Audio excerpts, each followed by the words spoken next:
नमस्कार दोस्तों, आपके अपने YouTube चैनल कंप्यूटर कक्षा में आपका स्वागत है।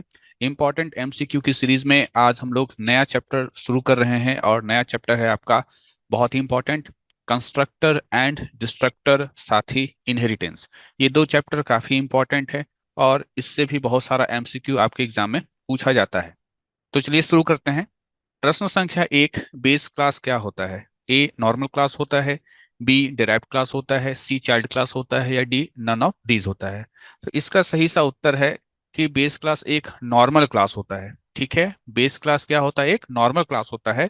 ठीक है। हाँ, ये भले आप कह सकते हैं कि बेस क्लास से डिराइव क्लास निकलता है या बेस क्लास से चाइल्ड क्लास निकलता है। ठीक है। तो यहाँ पर बेस क्लास होता क्या है? वो नॉर्मल क्लास होता है।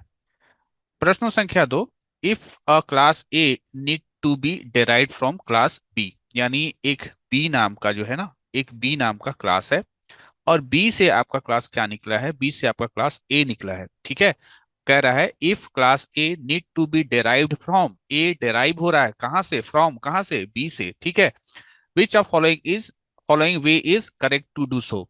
तो यहाँ पर पहले ये जान लीजिए कि बी क्या है। बी कहलाएगा हम लोग का बेस क्लास। ठीक है, बी क्या कहलाएगा हम लोग का यहाँ पर? Base class. और ए क्या कहलाएगा हम लोग का यहाँ पर? Derived class. ठीक है, ये क्या कहलाएगा हम लोग का? Derived class. यहाँ जो ऑप्शन दिया हुआ है ना, वो ऑप्शन दिया हुआ है कि बेस क्लास और डिराइव्ड क्लास का जो रिलेशनशिप होता है उसको दिखाने को लेकर के। तो देखिए, रिलेशनशिप जो होता है वो कुछ इस प्रकार से होता है। सबसे पहले हम लोग क्लास कीवर्ड लिखते हैं, उसके बाद डेराइव्ड क्लास का नाम लिखा जाता है, फिर कोलोन लिखा जाता है, फिर विजिबिलिटी मोड लिखा जाता है, या तो पब्लिक या तो प्राइवेट या तो प्रोटेक्टेड। ठीक है। तो मान लीजिए, चलिए पब्लिक लिखा हुआ है और उसके बाद हम लोग जो है बेस क्लास का नाम लिखते हैं, यानी ये। अब आप देखिए कि ये जो है है ना, ये किस ऑप्शन से आपका मैच कर रहा है। ठीक है, class A colon public B. देखिए ये फर्स्ट वाला जो है, ये फर्स्ट वाला आपका क्या है?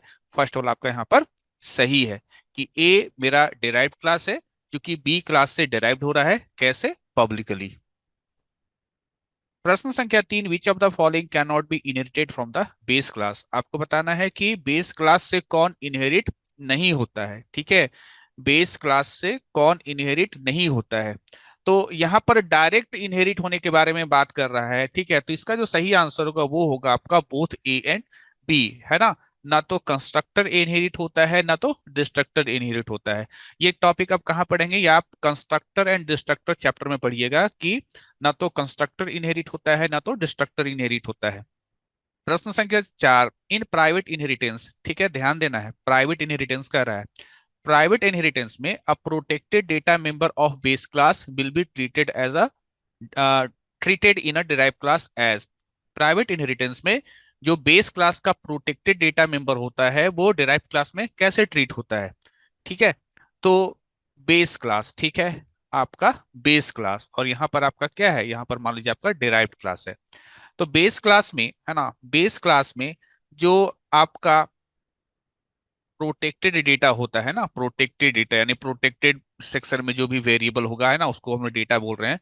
ये ये डिराइव्ड क्लास में कैसे इस्तेमाल होगा, मतलब, और आपका इनहेरिटेंस कैसा है? आपका इनहेरिटेंस ये प्राइवेट इनहेरिटेंस है। किस प्रकार का इनहेरिटेंस है हमारा? ये प्राइवेट इनहेरिटेंस है। तो प्राइवेट इनहेरिटेंस में क्या होता है कि प्रोटेक्टेड यानी जो कुछ भी हो, बेस क्लास में प्रोटेक्टेड हो या बेस क्लास में पब्लिक हो, दोनों के दोनों। ठीक है, ये दोनों के दोनों जो है प्राइवेट इनहेरिटेंस में क्या होता है, ये दोनों के दोनों जाकर के यहाँ पर क्या बन जाते हैं? प्राइवेट बन जाते हैं। ठीक है। तो इसका उत्तर क्या होगा? इसका उत्तर होगा आपका यहाँ पर प्राइवेट। यानी प्राइवेट इनहेरिटेंस में बेस क्लास का जो प्रोटेक्टेड डेटा मेंबर होता है वो डिराइव्ड क्लास में कैसे ट्रीट होता है? एज अ प्राइवेट ट्रीट होता है। प्रश्न संख्या 5, अ constructor is invoked when. Constructor function कब कॉल होता है? इन्वोक का मतलब होता है कॉल होना। ठीक है। A an object is created, जब ऑब्जेक्ट क्रिएट किया जाता है। B an object is moved, जब ऑब्जेक्ट एक जगह से दूसरी जगह मूव होता है। C an object is copied, अगर एक ऑब्जेक्ट को कॉपी किया जाता है। या डी नॉन ऑफ दिस। इसका सही उत्तर होगा एन ऑब्जेक्ट इज क्रिएटेड। ठीक है, जब ऑब्जेक्ट क्रिएट होता है उस वक्त कंस्ट्रक्टर फंक्शन कॉल होता है। प्रश्न संख्या 6, a constructor taking no argument is called. एक ऐसा कंस्ट्रक्टर फंक्शन जो आर्गुमेंट ना लेता हो उसे हम कौन सा कंस्ट्रक्टर बोलते हैं? बहुत आसान है, याद रखना है, बिना आर्गुमेंट वाला कंस्ट्रक्टर को हम लोग जो है डिफॉल्ट कंस्ट्रक्टर बोलते हैं। प्रश्न संख्या 7, a destructor can have which of the following characteristics, आपको बताना है कि जो डिस्ट्रक्टर फंक्शन होता है उसका कौन सा गुण होता है। A, it has the same name as of its class name, destructor function का नाम वही होगा जो कि उस क्लास का नाम होगा। B, its name is preceded by tilde sign, destructor function के नाम के आगे ये साइन लगा हुआ रहता है। C, it has no return type, destructor function का रिटर्न टाइप नहीं होता है। तो यहाँ पर इसका जो उत्तर होगा वो होगा ऑल ऑफ दीज। एक डिस्ट्रक्टर के संबंध में ये तीनों ए बी सी, ये तीनों जो कथन है वो सही है। प्रश्न संख्या 8, destructor name is preceded by, destructor function के नाम के आगे कौन सा साइन लगा होता है, कौन सा सिंबल लगा होता है। अभी हमने पिछला पढ़ा था, है ना, ये है आपका टिल्ड साइन। तो डिस्ट्रक्टर फंक्शन के नाम के आगे ये सिंबल आपको लगा हुआ रहता है। प्रश्न संख्या 9, when several classes inherits the properties of same common class it is called, ठीक है। When several classes inherits the properties of same common class, यानी एक क्लास है और इससे बहुत सारे क्लास इनहेरिट होकर के निकल रहे हैं, ये कौन सा कंस्ट्रक्टर कहलाएगा। ये सिंगल इनहेरिटेंस कहलाएगा, बी मल्टीपल कहलाएगा, सी हायरार्किकल कहलाएगा, या डी नन ऑफ दिस कहलाएगा। इंपॉर्टेंट एमसीक्यू है, ये हमारा कहलाएगा यहाँ पर हायरार्किकल, जिसमें एक बेस क्लास हो और एक से ज्यादा हमारा डिराइव्ड क्लास हो, इसको हम लोग हायरार्किकल इनहेरिटेंस बोलते हैं।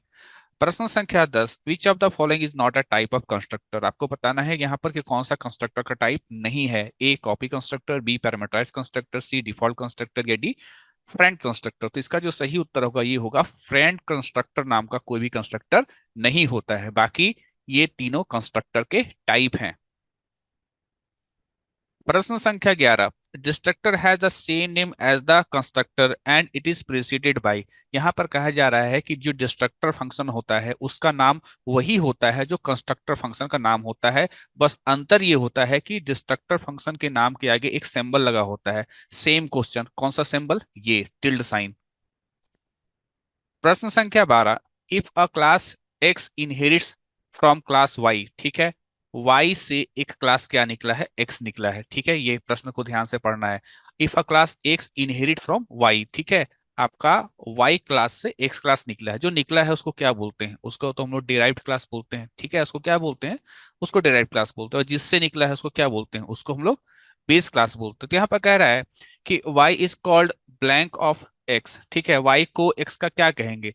तो यहाँ पर देखिए y को, है ना, y को x का क्या कहेंगे, y को x का बेस क्लास कहेंगे, ठीक है, क्या कहेंगे, बेस क्लास कहेंगे। लेकिन आप देखेंगे कि यहाँ पर जो ऑप्शन है यहाँ पर लिखा है सुपर क्लास, सब क्लास, अब्स्ट्रैक्ट क्लास और नॉन ऑफ दीज। तो जान लीजिए बेस क्लास का एक और नाम होता है, वो नाम होता है हम लोगों का सुपर क्लास, ठीक है। बेस क्लास का एक और नाम होता है, वो क्या होता है, सुपर क्लास। तो इसका जो सही आंसर होगा वो होगा आपका यहाँ पर सुपर क्लास। प्रश्न संख्या 13, कंस्ट्रक्टर्स, कंस्ट्रक्टर्स क्या होते हैं। A are special function, B have the same name as that of the class, C have no return type, ठीक है। तो देखिए यहाँ पर जितना भी जानकारी दिया हुआ है कि एक स्पेशल फंक्शन होता है, बिल्कुल होता है। Have the same name as that of the class, constructor function का नाम वही होता है जो कि क्लास का नाम होता है, ये भी बिल्कुल सही है। Has no return type, constructor function का कोई रिटर्न टाइप नहीं होता है, ये भी बिल्कुल सही है। तो यहाँ पर जो होगा ये होगा हम लोग का ऑल ऑफ दीज। प्रश्न संख्या 14, इन प्रोटेक्टेड इनहेरिटेंस, ठीक है, ध्यान देना है, ठीक है। प्रोटेक्टेड इनहेरिटेंस, पिछला क्वेश्चन था वो था आपका प्राइवेट इनहेरिटेंस, इस बार बोला है प्रोटेक्टेड इनहेरिटेंस। तो प्रोटेक्टेड इनहेरिटेंस में कहता है कि a public data member of base class will be treated in derived class as, protected inheritance में जो बेस क्लास का पब्लिक डेटा मेंबर होता है वो डिराइव क्लास में क्या बन जाता है, तो इसका उत्तर होगा वो भी हमारा प्रोटेक्टेड बन जाता है। ये इनहेरिटेंस चैप्टर से है, इनहेरिटेंस चैप्टर का आप लोग ध्यान से पढ़ेंगे, सारा रूल्स को पढ़ेंगे तो इसका आंसर आप दे सकते हैं। ये कंसेप्चुअल क्वेश्चन है, जो लोग इनहेरिटेंस को कंसेप्चुअली अच्छे तरीके से पढ़े हुए हैं, समझे हुए हैं, डिटेल में पढ़े हुए हैं, वही इसका आंसर दे पाएंगे, नहीं तो फिर आपको यहाँ पर रटना पड़ जाएगा। और एक चीज और, जितने भी आप लोग एमसीक्यू का सीरीज देख रहे हैं, सीरीज नंबर 1 से लेकर यहाँ पर सारा कुछ चैप्टर वाइज है, तो स्टूडेंट्स को सलाह मैं यही दूंगा कि वो जो है सारे जो पार्ट्स हैं, है ना, पार्ट 1, पार्ट 2, पार्ट 3 और ये हमारा पार्ट 6 है, सारे पार्ट्स को देखिए, सब में अलग अलग चैप्टर से जो है एमसीक्यू जो है इंपॉर्टेंट एमसीक्यू, कुछ एमसीक्यू इंपॉर्टेंट है, कुछ एमसीक्यू जो है वो प्रीवियस ईयर, मतलब प्रीवियस ईयर का सारा एमसीक्यू को भी इसमें शामिल किया गया, वो सारा कुछ मिक्सअप है, ठीक है। तो सारा का सारा एमसीक्यू आपके लिए इंपॉर्टेंट है। और एक चीज और, स्टूडेंट चाहते हैं जैसे कि पीडीएफ। देखिए मेरा ये कहना है कि आप वीडियोस को देखिए, देख करके एक कॉपी लेकर के बैठे रहिए, सवाल हम पढ़ेंगे, ऑप्शंस पढ़ेंगे, आपको तुरंत क्या करना है, तुरंत उसको टिक करना है कि हाँ 14 का क्या आंसर होगा, ए होगा, बी होगा, सी होगा, डी होगा। ये प्रैक्टिस आप रेगुलर कीजिएगा तो आपको कोई पीडीएफ का रिक्वायरमेंट नहीं होगा। आप बहुत अच्छे तरीके से जो है ना, बहुत अच्छे तरीके से अपना प्रैक्टिस कर सकते हैं। और ऐसे भी ये एमसीक्यू का जो सीरीज है, ये छोटा छोटा वीडियोज है, 10 मिनट 15 मिनट का वीडियोज है। तो 10-15 मिनट तो कम से कम आप मोबाइल लेकर के बैठ ही सकते हैं, आपको 1 घंटा लेकर के नहीं बैठना है। आप 10-15 मिनट बैठिए, वीडियोस को देखिए, और जो है हमेशा देखते रहिए कि आप जो है सही आंसर दे रहे हैं कि नहीं दे रहे हैं। आगे आते हैं प्रश्न संख्या 15। Destructor is a, destructor function क्या होता है? ए मेंबर फंक्शन होता है, बी ओवरलोडेड, डिस्ट्रक्टर फंक्शन को ओवरलोड कर सकते हैं, सी कंस्ट्रक्टर होता है, और या डी नन ऑफ डीज होता है। तो इसका जो सही उत्तर होगा वो ये होगा कि डिस्ट्रक्टर जो है वो एक मेंबर फंक्शन होता है। ठीक है। प्रश्न संख्या 16। A member function that is automatically invoked at the time of object declaration is called. एक ऐसा मेंबर फंक्शन जो ऑटोमेटिकली कॉल होता हो, एक ऐसा मेंबर फंक्शन जो ऑटोमेटिकली कॉल होता है, कब कॉल होता है? जब ऑब्जेक्ट का डिक्लेरेशन होता है। ठीक है, ऑब्जेक्ट का जब डिक्लेरेशन हो रहा होता है, ऑब्जेक्ट जब बन रहा होता है, उस वक्त फंक्शन कॉल हो, तो उसे कौन सा फंक्शन कहते हैं? ए इनिशियलाइजर बोलते हैं, बी कंस्ट्रक्टर बोलते हैं, सी डिस्ट्रक्टर बोलते हैं, या डी फ्रेंड फंक्शन बोलते हैं। सही उत्तर इसका होगा, उसे हम लोग कंस्ट्रक्टर बोलते हैं। प्रश्न संख्या 17। A constructor that initializes an object with the data value of another object. एक ऐसा कंस्ट्रक्टर फंक्शन जो किसी ऑब्जेक्ट को इनिशियलाइज करता है ना, किसी ऑब्जेक्ट के डेटा वैल्यू को इनिशियलाइज करता है किसी दूसरे ऑब्जेक्ट के द्वारा, किसी दूसरे ऑब्जेक्ट की मदद से, वो कैसा कंस्ट्रक्टर कहलाता है? A copy constructor, B default constructor, C parameterize constructor, या डी ऑल ऑफ अबव। ठीक है, तो इसका जो सही उत्तर होगा ये होगा हम लोग का कॉपी कंस्ट्रक्टर। एक्चुअली ये जो प्रश्न संख्या 17 में जो कुछ लिखा हुआ है ना, वो एक्चुअली कॉपी कंस्ट्रक्टर का डेफिनेशन है।